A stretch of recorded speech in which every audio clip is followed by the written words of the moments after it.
안녕하세요. 저는 서울 근교에 살고 있는 42살의 주부입니다. 만약 누군가 제게 특별한 점이 있으세요? 라고 묻는다면 저는 아마 씁쓸하게 웃으며 이렇게 대답할 수밖에 없을 겁니다. 저에겐 아무것도 없어요. 평범한 가족과 평범한 직장, 시장에서 산 옷과 낡아빠진 휴대폰 말고요. 그 휴대폰은 수년 동안 저와 함께 해왔습니다. 아들이 초등학교에 입학할 때부터 이제 곧 중학생이 될 때까지 말이죠. 액정에는 흉터처럼 길게 금이 가 있고 배터리는 몇 시간만 쓰면 꺼져버리기 일쑤였으며 겉은 온통 긁힌 자국투성이라 어느 브랜드인지 알아볼 수도 없을 정도였습니다. 가끔 외출할 때면 저는 그걸 가방 깊숙이 숨겨야 했고 남편이나 아이에게 급히 전화해야 할 때만 조심스럽게 꺼내들곤 했습니다. 저는 부끄러웠습니다. 다른 사람들의 빤히 쳐다보는 시선이 두려웠고 그들이 저를 촌스럽고 시대에 뒤떨어진 엄마라고 생각할까봐 무서웠습니다. 제 삶은 본래 자랑할 만한 것이 없었습니다. 저는 집에서 가족을 돌보고 가끔 남편을 돕기 위해 파트타임으로 일을 했습니다. 부자는 아니었지만 그렇다고 어렵게 사는 편도 아니었습니다. 다만 주위를 둘러볼 때마다 또래 친구들이 최신 휴대폰, 명품 가방, 해외여행 같은 새로운 것들을 자랑하는 것을 보면 제 마음은 어쩔 수 없이 무겁게 가라앉곤 했습니다. 일주일 전, 저는 고등학교 동창단체 채팅방에서 메시지를 받았습니다. 이번 주 토요일에 동창회 하니까 다들 꼭 와. 그 순간 제 심장은 설렘과 동시에 걱정으로 쿵 내려앉았습니다. 수많은 그리운 얼굴들과 젊은 날의 청량했던 웃음소리가 떠올랐습니다. 하지만 저는 그 모임이 모두가 자신의 성공과 멋진 삶을 자랑하는 자리가 될 것이라는 것도 알고 있었습니다. 저는 스스로에게 물었습니다. 액정이 깨진 휴대폰 말고는 내세울 것 하나 없는 내가 가도 될까? 그날 밤 저는 거실에 홀로 앉아 있었습니다. 낡은 나무 식탁 위로 노란 불빛이 쏟아지고 있었습니다. 아이는 일찍 잠들었고 남편은 서재에서 여전히 일에 몰두하고 있었죠. 저는 낡은 휴대폰을 손에 들고 조용히 금이 간 곳들을 바라보았습니다. 그 안에는 제 얼굴이 비쳤습니다. 밤늦게까지 깨어있느라 생긴 다크서클, 입가의 주름, 그리고 감출 수 없는 피로감까지도요. 그 순간 먹먹한 자격지심이 목구멍까지 차올랐습니다. 제 자신이 너무나 작고 외톨이처럼 느껴졌습니다. 그리고 아마도 이 소리 없는 부끄러움을 이해해 줄 사람은 아무도 없을 것 같았습니다. 저의 아침은 늘 비슷하게 시작됩니다. 6시가 되면 낡은 자명종 시계가 요란하게 울립니다. 저는 가장자리가 해진 이불을 걷어내고 차가운 바닥을 밟으며 조용히 부엌으로 향합니다. 작은 부엌에는 4인용 식탁 하나와 윙윙거리는 냉장고가 겨우 들어가 있고 선반에는 이가 나간 사기 그릇 몇 개가 매일 사용하기 위해 가지런히 놓여 있습니다. 저는 아침 식사를 준비합니다. 김치 몇 조각, 어제 볶아둔 멸치, 그리고 다시 데운 미역국. 아들이 식탁에 앉아 국그릇을 보더니 한숨을 쉬며 말했습니다. 엄마, 친구들은 아침마다 토스트나 시리얼 먹는데 왜 우리 집은 맨날 똑같아? 저는 애써 미소 지으며 말했습니다. 얘야, 그렇게 먹어야 건강한 거야. 우리 한국 사람들은 예부터 밥이랑 국 먹고 튼튼하게 자랐단다. 하지만 마음속에서는 아들의 말이 작은 비수처럼 밝혔습니다. 저는 아이가 이기적이어서가 아니라 친구들과 비교하며 느끼는 부족함 때문에 그런 말을 했다는 것을 알았습니다. 목깃이 해진 셔츠 차림의 남편이 나왔습니다. 그는 급히 국 한 그릇을 마시고는 가방을 메고 출근했습니다. 나가기 전 그는 뒤돌아 물었습니다. 이번 달 휴대폰 요금 얼마나 나왔어? 저는 우물쭈물했습니다. 아마 4만 원 정도? 남편은 미간을 찌푸리더니 한숨을 쉬었습니다. 여보, 좀 아꼈어. 그 낡은 전화기로 뭘 그렇게 쓴다고. 수리비만 더 들고 배터리도 오래 못 가잖아. 저는 고개를 숙인 채 숟가락을 꽉 쥐었습니다. 새 것 하나 사주셨다면 이렇게 기워 쓰진 않을 텐데요. 라고 말하고 싶었지만 이내 입을 다물었습니다. 침묵은 습관이 되어버렸습니다. 낮에는 집 근처 편의점에서 아르바이트를 합니다. 월급은 얼마 되지 않지만 가족을 위해 작은 보탬이라도 될 수 있다고 생각합니다. 제 재킷 주머니에는 낡은 휴대폰이 늘 조용히 들어 있습니다. 손님들이 최신 휴대폰으로 결제할 때마다 저는 제 손을 내려다보았고 형광등 불빛 아래 깨진 액정이 반짝이는 것을 보았습니다. 저는 마치 누군가 부끄러운 비밀을 알아챌까봐 서둘러 주머니에 그것을 쑤셔 넣었습니다. 저녁에 돌아오는 길에는 마트에 들러 채소와 두부를 조금 샀습니다. 할인 카드를 내밀자 젊은 직원이 미소 지으며 말했습니다. 언니, 전화번호 알려주세요.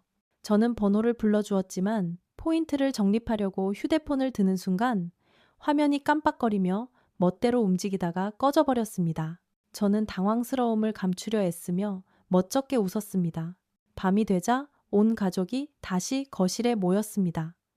아들은 숙제를 하고 남편은 TV 뉴스를 보고 있었습니다. 저는 동창에게 동창회에 간다고 확인 문자를 보내려고 휴대폰을 꺼냈습니다. 하지만 화면은 흐릿했고 키패드는 눌리지 않아 한 글자도 제대로 칠 수 없었습니다. 저는 화가 나서 하마터면 그걸 테이블에 내동댕이 칠 뻔했습니다. 아들이 고개를 들고 킥킥 웃었습니다.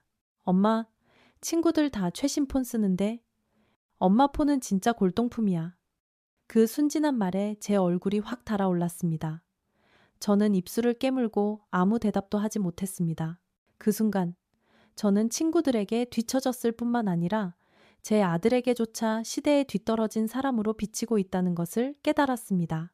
깊은 밤, 온 가족이 잠든 후 저는 식탁에 홀로 앉아 있었습니다. 노란 불빛이 전기 요금과 통신비 고지서를 비추고 있었습니다. 저는 깨진 액정을 가볍게 쓸어보았고 차가운 감촉이 손가락 끝으로 전해졌습니다. 저는 한숨을 쉬며 자문했습니다. 이런 모습으로 어떻게 동창회에 가지?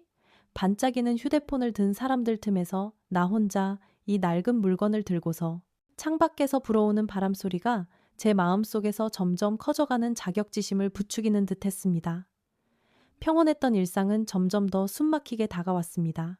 저는 제 자신이 작고 보이지 않으며 누구 앞에도 나설 자격이 없는 사람처럼 느껴졌습니다. 동창회 날이 다가올수록 제 마음은 설레면서도 무거운 돌덩이가 짓누르는 듯 했습니다. 저는 거울 앞에 서서 가장 단정한 옷을 골라보려 애썼습니다. 하지만 대부분의 옷은 낡았고 천은 해지고 색이 발해 있었습니다. 아들의 초등학교 졸업식 때 입었던 연한 파란색 원피스를 꺼내 입어보니 어깨가 살짝 끼고 허리는 더 이상 맞지 않았습니다. 저는 서글프게 웃었습니다. 내가 언제 이렇게 나이가 들었지?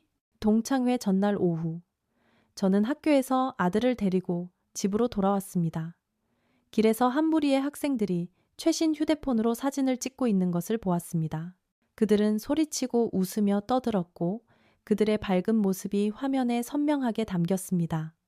아들은 부러운 눈으로 그들을 쳐다보더니 조용히 말했습니다. 엄마, 나도 새 폰 갖고 싶어. 친구들이랑 사진 찍고 싶단 말이야. 저는 그 자리에 얼어붙었고 가슴이 아려왔습니다. 아들을 안아주며 우리는 형편이 안 된단다 라고 설명해주고 싶었지만 입에서 나온 말은 어색하기 짝이 없었습니다. 나중에 네가 더 크면 엄마가 꼭 사주도록 노력할게. 그날 밤 남편이 물었습니다. 내일 동창회지? 뭐 준비한 거 있어? 저는 망설이며 대답했습니다. 나 그냥 낡은 원피스 입으려고. 얼굴만 비추고 오지 뭐. 남편은 저를 보며 눈빛에 잠시 안쓰러움을 담았습니다. 너무 걱정 말고 편하게 다녀와. 오랜만에 만나는 친구들인데 다들 반가워할 거야. 저는 아무 말 없이 고개만 끄덕였습니다. 하지만 마음속으로는 남편이 제 걱정을 다 이해하지 못한다는 것을 알았습니다. 남자에게는 새 휴대폰이냐 낡은 휴대폰이냐가 중요하지 않을지 모릅니다. 하지만 여자에게, 특히 수많은 시선이 오가는 동창회 자리에서 그것은 자신감과 수치심을 가르는 전부일 수 있었습니다.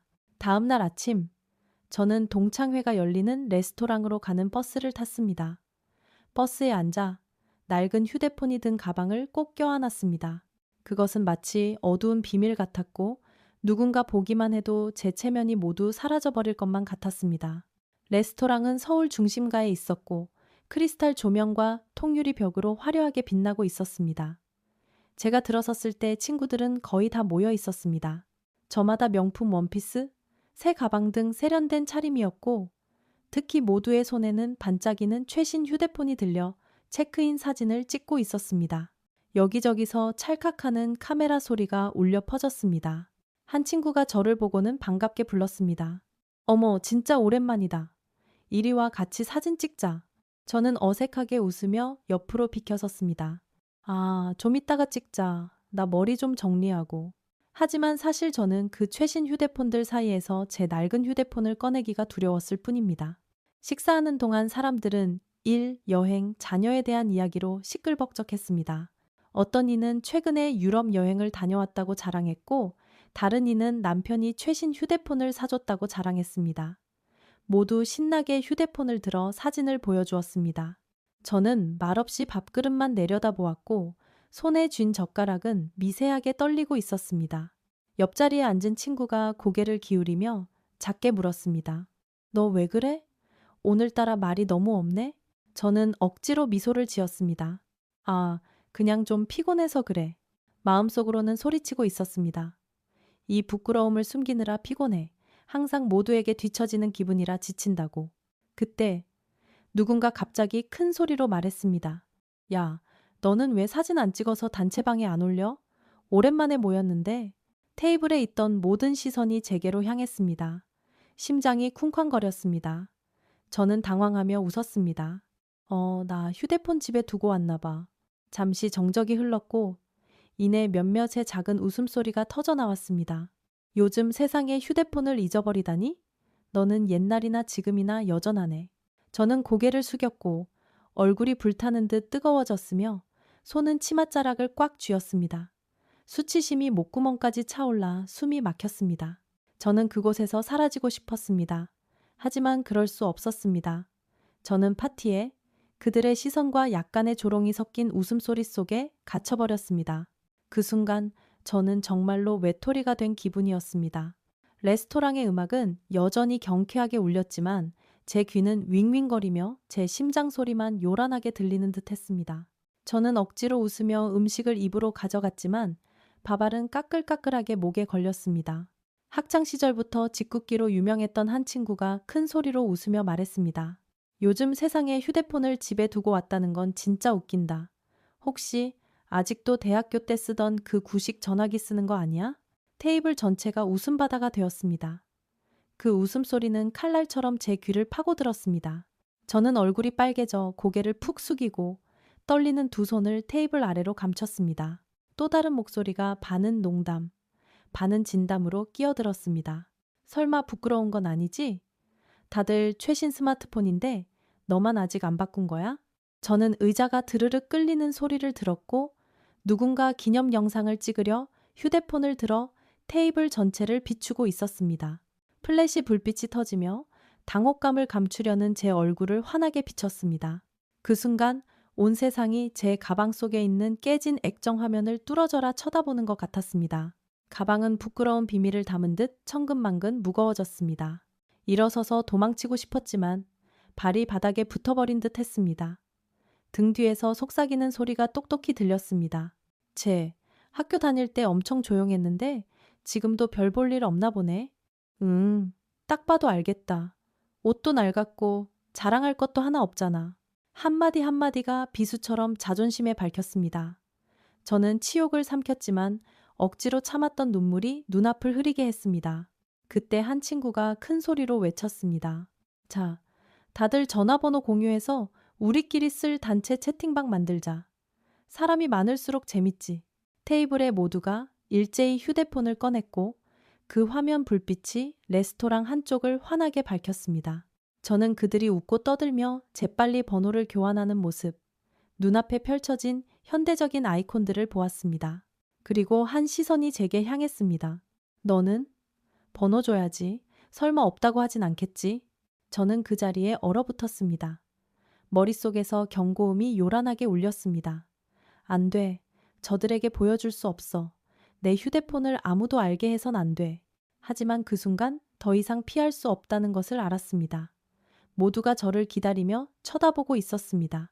심장이 미친 듯이 뛰었고 떨리는 손으로 가방 안을 더듬었습니다. 조명 아래 드러난 제 휴대폰은 액정이 거미줄처럼 깨져 있었고 테두리는 긁힌 자국으로 얼룩져 있었습니다. 주변의 공기가 느려지는 것 같았습니다. 누군가 작게 숨을 들이마시는 소리, 그리고 몇몇의 수군거림이 들렸습니다. 터져 나오다만 웃음소리가 들렸다가 이내 멎었습니다. 저는 고개를 숙인 채 급히 휴대폰을 가리려 했지만 너무 늦었습니다. 땅이 갈라져 그 속으로 숨어버리고 싶었습니다. 목이 메어왔고 눈물이 터져 나와 차가운 나무 테이블 위로 뚝뚝 떨어졌습니다. 그 찰나 저는 마지막 방어막까지 모두 벗겨져 알몸이 된 기분이었습니다. 저는 더 이상 평범한 중년 여성도 엄마도 아내도 아니었습니다. 그저 빛과 웃음이 가득한 파티 속에서 뒤처지고 가난하며 불쌍한 존재일 뿐이었습니다. 한 친구가 억지로 분위기를 수습하려 말했습니다. 아, 괜찮아. 쓸 수만 있으면 됐지. 하지만 그 말은 저를 더욱 비참하게 만들었습니다. 그것은 동정, 그 이상도 이하도 아니었습니다. 저는 입술을 세게 깨물었고 혀끝에서 비릿한 피맛이 느껴졌습니다. 눈앞이 흐려지며 모든 것이 아른거리는 빛의 점들로 변했습니다. 웃음소리와 숟가락이 그릇에 부딪히는 소리, 연이어 터지는 카메라 셔터 소리가 뒤섞였습니다. 모든 것이 혼란스러운 소음이 되어 저를 붕괴 직전으로 몰아갔습니다. 제 마음속에는 단 하나의 생각만이 남았습니다. 나는 정말 이곳에 속한 사람이 아니구나. 나는 여기에 앉아 있을 자격이 없어.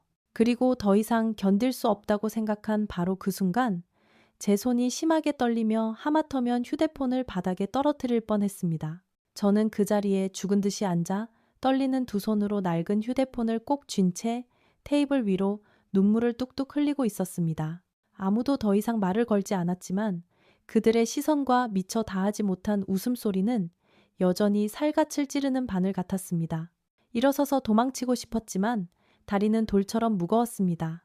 그때 갑자기 제 바로 옆에서 부드럽지만 분명한 목소리가 들려왔습니다.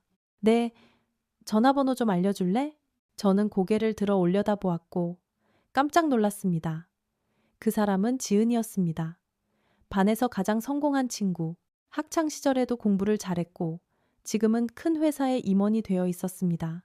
그녀는 명품 원피스를 입고 부드럽게 웨이브진 머리를 어깨에 늘어뜨렸으며 반짝이는 하이힐을 신고 있었습니다. 모임 시작부터 그녀는 모든 칭찬의 중심이었습니다. 그리고 지금 바로 그 친구가 제 앞에 서서 온화하게 미소 짓고 있었습니다. 저는 너무 당황해서 그저 고개를 숙이고 가방에서 휴대폰을 뒤적일 수밖에 없었습니다. 거미줄처럼 금이 간 화면이 켜지는 순간 온몸이 굳어버리는 것 같았습니다. 저는 떨리는 목소리로 겨우 번호를 읊조렸습니다. 머릿속에서는 수백 개의 질문이 맴돌았습니다. 그녀도 나를 한심하게 볼까? 속으로 비웃고 있지는 않을까? 하지만 제가 말을 마치자마자 지은이는 갑자기 제 손을 꽉 잡았습니다. 그녀의 눈이 반짝이더니 이내 빨갛게 충혈되었습니다. 저는 허둥지둥 물었습니다. 너 왜 그래? 지은이는 희미하게 웃었지만 눈물은 이미 뺨을 타고 흐르고 있었습니다. 너 그거 아니? 사실 네가 부러웠어. 테이블 전체가 숨을 죽였습니다. 저는 제 귀를 의심하며 어쩔 줄 몰랐습니다. 저는 더듬거리며 말했습니다. 나를 부러워한다고? 하지만 난 아무것도 없는데? 지은이는 깊은 숨을 들이마시며 목이 메인 목소리로 말했습니다. 맞아. 너는 새 휴대폰도 없고 명품 가방도 없어. 하지만 너에겐 남편과 아이가 있잖아. 돌아갈 따뜻한 집이 있잖아. 나는 강남의 고급 아파트에 살지만 밤마다 혼자야. 혼자 일어나고 혼자 밥 먹고 아무도 안부를 묻지 않아. 새 휴대폰도 비싼 물건들도 결국 마음속의 공허함을 채우기 위한 것일 뿐이야. 그 말은 제게 벼락처럼 내리꽂혔습니다. 저는 어깨를 떨며 우는 지은이를 바라보았습니다. 모두가 부러워하던 성공한 여성의 이미지가 산산조각 났습니다. 그 순간 저는 외로움이 그녀의 마음을 갉아먹고 있다는 것을 똑똑히 보았습니다. 저는 참지 못하고 그녀의 차가운 손을 잡았습니다. 제 목소리도 메어 나왔습니다. 지은아, 나는 네가 그렇게 외로운 줄 몰랐어. 그녀는 고개를 끄덕이며 눈물을 흘렸습니다. 그러니까 낡은 휴대폰 때문에 절대 부끄러워하지 마. 내가 정말로 간절히 바라는 건 아이에게서 엄마라는 말을 듣고 누군가 기다리는 집으로 돌아가는 거야. 그건 돈이나 최신 휴대폰으로는 절대 살 수 없는 거잖아. 테이블의 분위기는 무겁게 가라앉았습니다. 시끌벅적하던 웃음소리는 사라지고 묵직한 침묵이 그 자리를 대신했습니다. 저를 향한 많은 시선 속에는 더 이상 조롱이 아닌 당혹감과 감동이 서려 있었습니다. 저는 그 자리에 앉아 있었습니다. 심장은 여전히 두근거렸지만 동시에 한 줄기 빛이 가슴속으로 스며드는 것을 느꼈습니다. 알고 보니 제가 늘 자격지심을 느끼게 했던 그것이 바로 다른 사람이 간절히 원하는 것이었습니다. 이 화려한 세상 속에서도 누군가는 저를 부러워하고 있었다는 것. 물질 때문이 아니라 제가 가진 따뜻한 정 때문에 말입니다. 저는 눈물을 닦고 지은이를 향해 희미하게 미소 지었습니다. 마음속에서 이상한 감정이 피어올랐습니다.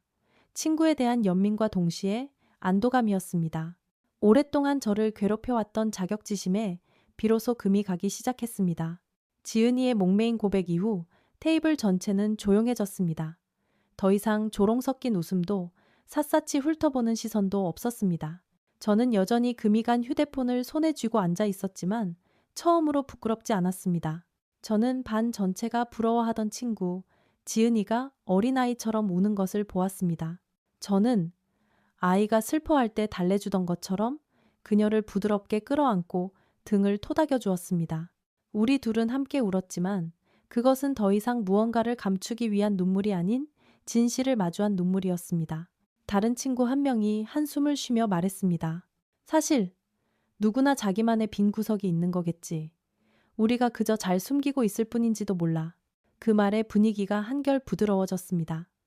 저는 깨달았습니다. 최신 휴대폰과 비싼 옷 뒤에는 저마다 드러내고 싶지 않은 걱정과 외로움이 있다는 것을요. 동창회가 끝나고 저는 반짝이는 서울의 가로등 불빛 아래 집으로 돌아왔습니다. 밤 공기는 쌀쌀했고 바람이 머리카락을 스쳤지만 마음은 이상하게 따뜻했습니다. 저는 낡은 휴대폰을 꽉 쥐었습니다. 여전히 액정은 깨져 있었고 켤 때마다 삐걱거렸지만 더 이상 그것이 짐이나 수치스럽게 느껴지지 않았습니다. 그것은 제가 지나온 세월과 제가 가진 가족과 함께한 제 삶의 일부였습니다. 집에 도착해 문을 열자마자 아들이 달려와 저를 껴안았습니다. 엄마, 어디 갔다 왔어? 배고파. 저는 웃음을 터뜨리며 몸을 숙여 아들을 안았습니다. 아이의 머리에서 나는 냄새, 맑은 웃음소리. 이것은 그 어떤 최신 휴대폰도 가져다 줄 수 없는 것이었습니다. 거실에서 남편이 나오다가 눈이 빨개진 저를 보고 걱정스럽게 물었습니다. 여보, 왜 그래? 동창회에서 무슨 일 있었어? 저는 고개를 저으며 미소 지었습니다. 아니에요. 그냥 중요한 걸 하나 깨달았어요. 남편은 의아해 했습니다. 그게 뭔데?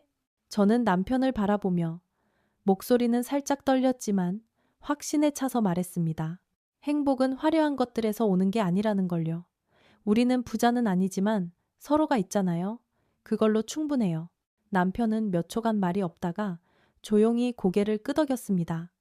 저는 그의 눈빛이 따뜻해지고 입가에 부드러운 미소가 번지는 것을 보았습니다.